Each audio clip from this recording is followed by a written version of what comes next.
बिस्मिल्लाहिर्रहमानिर्रहीम। अस्सलाम वालेकुम एवरीवन। क्या हाल है आप लोगों के? आज जो हम टॉपिक करने जा रहे हैं ये है आपका एंटीबायोटिक्स। एंटीबायोटिक्स का जो टॉपिक है that's very important from the examination point of view as well. Examination point of view से इसमें एग्जामिनर अक्सर जो है आप इसमें देखेंगे क्वेश्चंस पूछते हैं, एंटीबायोटिक रेजिस्टेंस के रिलेटेड क्वेश्चन पूछ रहे हैं ज़्यादातर, या एंटीबायोटिक्स जो है उसका यूज़र जो है वो कैसे करना चाहिए, या एंटीबायोटिक जो है वो फंक्शन कैसे करती है। तो इसमें सबसे पहले जो है एंटीबायोटिक अगर हम डेफिनेशन करें तो antibiotics are used to kill और you can say used to inhibit the growth of bacteria. ये आपको बहुत अच्छी तरह से अपने जहन में बिठाना है कि एंटीबायोटिक की जब हम बात करते हैं तो antibiotic is a group of chemical जो कि मेनली आपका जो बैक्टीरिया है उसके अगेंस्ट फाइट करता है। देयर आर सर्टन एंटीबायोटिक्स जो कि आपकी फंजाई फंगस जो है फंगल डिजीज के रिलेटेड उसके अगेंस्ट भी वर्क करती है। बट यह है कि मेन जो इसका पर्पस है जिसलिए ये बनी थी और जो मेन अभी भी एंटीबायोटिक जो फंक्शन परफॉर्म कर रही है वो है कि वो बैक्टीरियल डिजीज के अगेंस्ट फाइट करती है। अच्छा, अब दूसरी इसके अंदर जो इम्पोर्टेंट चीज़ है कि जो आपकी एंटीबायोटिक्स हैं वो वायरसेस के अगेंस्ट बिल्कुल वर्क नहीं करती। ये आपको जो है वो बड़ा अच्छी तरह से आपको इस चीज़ का आइडिया होना चाहिए कि नॉर्मली मेरे स्टूडेंट्स डोंट नो, और अक्सर ये एग्जामिनर जो है ये क्वेश्चन भी पूछ लेता है कि do antibiotic works against viruses.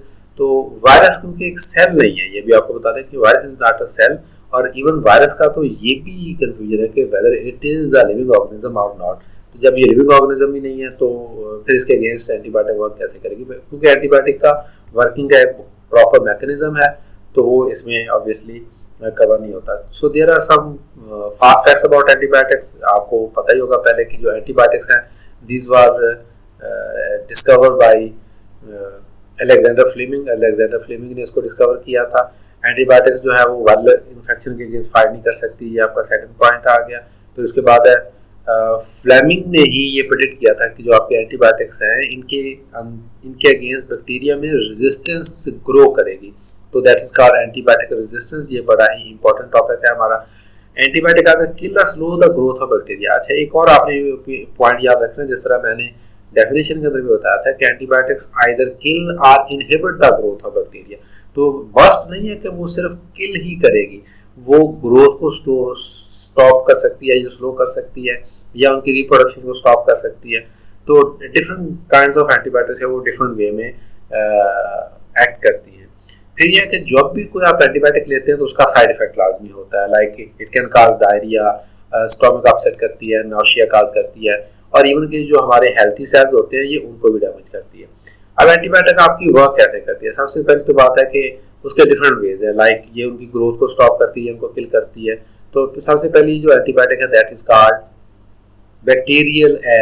Bactericidal. अब साइडल का जो वर्ड मीनिंग है वो याद रखें, टू किल। किल के लिए जो वर्ड यूज किया दैट इज का bactericidal. Such as penicillin kills the bacteria, तो उसको हम कहेंगे कि ये बैक्टीरिसाइडल है। These drugs usually interfere with their formation of the bacterial cell wall। या तो ऐसा होता है कि इनके अंदर कुछ ऐसे केमिकल्स होते हैं वो बैक्टीरिया की जो सेल वॉल है उसको डिजोल्व कर देते हैं। जब बैक्टीरिया की सेल वॉल डिजोल्व हो जाती है तो बैक्टीरिया जो है वो वैसे एक यूनिसेलुलर ऑर्गेनिज्म है, तो बैक्टीरिया सारा का सारा जो वो आपका किल हो जाता है। सेकंड टाइप ऑफ जो एंटीबायोटिक उनको बैक्टीरियोस्टैटिक हम बोलते हैं, जो कि बैक्टीरिया को ग्रोथ को मल्टीप्लाइंग से मुराद है, उसकी ग्रोथ से मुराद है उसकी रिप्रोडक्शन जो है यहाँ पे उसकी रिप्रोडक्शन को ये रोकती हैं। तो ये दो मेजर कह रहे हैं कि एंटीबायोटिक्स के मैकेनिज्म है वर्किंग के। अब आगे आपका एंटीबायोटिक रेजिस्टेंस। ये अलेक्जेंडर फ्लेमिंग की एक कोट है जिसको अगर आप याद कर लें तो आप पेपर में लिख सकते हैं। वैसे इतना परेशान होने की जरूरत नहीं है क्योंकि आपने बहुत सारी कोट्स याद करनी है। आपने पार्ट फेयर के अंदर, करंट फेयर के अंदर, इस्लामियात के अंदर आपने कुरान वर्सेस याद करनी है। तो ये कोट आप नहीं भी याद करेंगे तो कोई प्रॉब्लम नहीं, लेकिन अगर आप कर सकते हैं तो इसको तो कोट कहते हैं there is a danger that the ignorant man may easily underdose himself and by exposing his microbes to non lethal quantities of the drug make them resistance. अब यहाँ पे अगर आप देखें अलेक्जेंडर फ्लेमिंग ने ही एक काज खुद ही बता दिया कि जो इंसान है वो अपनी जहालत की वजह से या कम इल्मी की वजह से जो है वो क्या करेगा कि एंटीबायोटिक रेजिस्टेंस क्रिएट करेगा बैक्टीरिया के अंदर। और उसकी मेजर रीजन क्या बताई, अंडरडोज। पाकिस्तान के अंदर ये फिनोमेना बहुत ज्यादा होता है। अंडरडोज से क्या मुराद है, लाइक हम जब मेडिसिन लेते हैं तो डॉक्टर्स हमें रिकमेंड करते हैं पूरा एक साइकिल कि जी आपको ये हमने 7 डेज की या लाइक 10 डेज की मेडिसिन आपको दी है तो आपने पूरे 10 डेज खानी है। होता क्या है कि जब हम मेडिसिन का इस्तेमाल करना शुरू करते हैं आफ्टर 3 या 4 डेज वी स्टार्ट रिकवरिंग, हम जैसे थोड़ा ठीक होने शुरू होते हैं तो हम मेडिसिन को स्टॉप कर देते हैं। अब उस प्रोसीजर में होता ये है कि वो जो मेडिसिन है उसने अभी बैक्टीरिया जो है उसको प्रॉपर्ली किल नहीं किया होता, बल्कि जो बैक्टीरिया है वो आपका क्या कह लें वीक जरूर हो चुका होता है लेकिन टोटली किल नहीं हुआ होता। जब आप मेडिसिन का लेना बंद कर देते हैं तो क्या होता है कि जो ऑलरेडी वीकेंड बैक्टीरिया, उनमें से कुछ बैक्टीरिया जो वो सर्वाइव कर जाता है। जब वो सर्वाइव कर जाता है तो उस बैक्टीरिया के अंदर उस खास मेडिसिन के अगेंस्ट अब एक रेजिस्टेंस जनरेट हो जाती है। ये ऐसी है जिस तरह आपको अगर कोई बीमारी हो जाए और आप उसके बाद अगर बच जाते हैं तो कहते हैं दोबारा वो वायरल इन्फेक्शन या बैक्टीरियल इन्फेक्शन इंसान को नहीं हो सकता, क्योंकि हमारी बॉडी के अंदर उसके अगेंस्ट इम्यूनिटी आ चुकी होती है। तो दैट सिंपली इसी तरह जो आपका बैक्टीरिया है उसके अंदर भी ये फंक्शन परफॉर्म होता है। तो ये जो आपकी एंटीबायोटिक रेजिस्टेंस है इसकी वजह से क्या होता है कि आप या तो अंडरडोज करते हैं और ओवर यूज भी आप करते हैं। ओवर यूज से यहाँ से बुरा ये नहीं कि आपने एक साइकिल अगर 7 दिन का था उसको 15 दिन खा लिया, नहीं, ये मतलब नहीं है ओवर यूज का। ये आपने यहाँ पे इस पॉइंट को जरा नोट करना है। ओवर यूज से यहाँ पे बुरा ये है कि लाइक आपको फ्लू हो गया तो तब भी एंटीबायोटिक ले ली, आपका सर दर्द शुरू होगा तो तब भी एंटीबायोटिक ले ली। अब हालांकि क्लियरली मेंशन है कि एंटीबायोटिक जो है वो वायरसेस के अगेंस्ट एक्ट नहीं करती, इट्स क्लियरली मेंशन, ठीक है। लेकिन हमारे यहाँ इट्स ट्रेडिशन, ये एक रवाज है एक किस्म का कि आपको नज़ला जुकाम कुछ भी हो जाए आपने एंटीबायोटिक लेना शुरू कर देनी है। हालांकि ये फ्लूज के अगेंस्ट या कोल्ड्स के अगेंस्ट इट डजंट एक्ट, तो ये ओवर यूज कहलाता है। उसकी वजह से भी ऑब्वियसली आपका जो बैक्टीरिया है उसके अंदर ये रेजिस्टेंस पैदा करती है, तो जिसकी वजह से क्या होता है सर्टेन सुपर बग्स या सुपर बैक्टीरिया प्रोड्यूस हो जाते हैं। सुपर बैक्टीरिया, सुपर बग से क्या मुराद है, ऐसे बैक्टीरिया जिनको फिर नॉर्मल एंटीबायोटिक जो है वो उनके अगेंस्ट वर्क नहीं करती। अच्छा जी, अब इसका सोल्यूशन क्या है, आप उसको कैसे रोकेंगे? तो देयर आर सर्टन, और ये पेपर में भी क्वेश्चन आ जाए तो आपने इसी तरह से लिखना है, ट्रस्ट योर डॉक्टर। सबसे पहली बात है कि भाई आप खुद अपना डॉक्टर ना बने। जो डॉक्टर ने आपको कहा है कि आपको एंटीबायोटिक चाहिए तो वो लें, ठीक है। अगर वो कहता है कि यू डोंट नीड दैट तो आपको नहीं लेनी, ठीक है। Don't take them for a viral infection. Viral infection के अगेंस्ट बिल्कुल आप एंटीबायोटिक ना लें। Only take once your doctor has prescribed to you.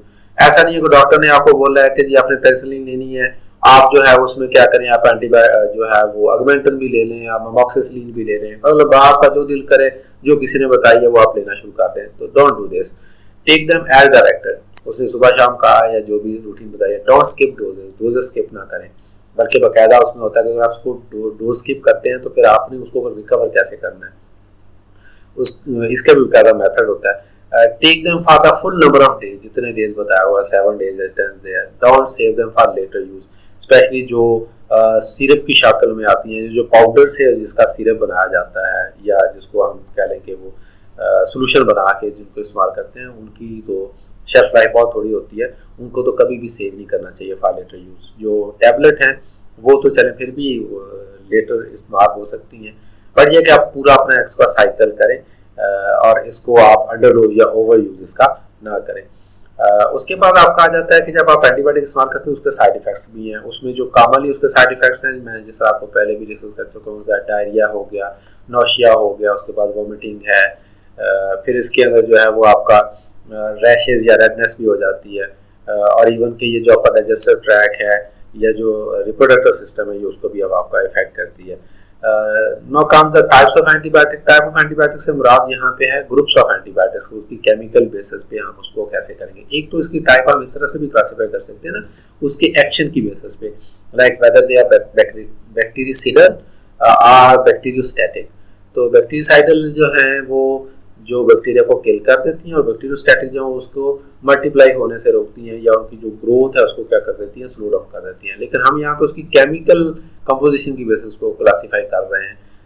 अब उसका जो मेजर 6 ग्रुप्स हैं, पेनिसिलिन जो सबसे पहली कह लें कि एंटीबायोटिक डिस्कवर हुई थी, तो उसके नाम की बुनियाद पे पेनिसिलिन एंड अमोक्सिसिलिन। तो ये आप टेक्निकल नेम इनके पास याद रख लें, सेफेलोस्पोरिन हो गई, फिर इसी तरह अमाइनो ग्लाइकोसाइड्स होगी, इनके आगे मैंने एग्जांपल्स भी ली हुई हैं, जिस तरह स्पेरोस्पोरिन में सिफ्लेक्सिन है, अमीनो ग्लाइकोसाइड्स में से आपका जेंटामाइसिन है, टोब्रामाइसिन है, सिमिलरली आपके आ जाती हैं यहाँ पे टेट्रासाइक्लिन्स है, फिर उसके बाद मैक्रोलाइड्स हैं जिसमें ये एरिथ्रोमाइसिन जो गले वगैरह के लिए इस्तेमाल होती है और क्लेरिथ्रोमाइसिन है। देन कम्स द फ्लोरोकिनोलोन्स, ये साइप्रोफ्लॉक्सासिन, ये अभी हायर जनरेशन के एंटीबायोटिक्स हैं जो कि आजकल बहुत ज़्यादा डॉक्टर जो है वो रिकमेंड कर रहे हैं, स्पेशली जो क्या कह लें टाइफाइड या इस तरह के जो हाई कह लें कि रिस्क वाले जो कह लें कि डिजीज़ हैं। तो ये आपका एंटीबायोटिक्स का क्लासिफिकेशन होगी जनाब। ये लेक्चर हमारा ख़त्म हो रहा है, अभी के लिए थैंक्स, अल्लाह हाफिज़।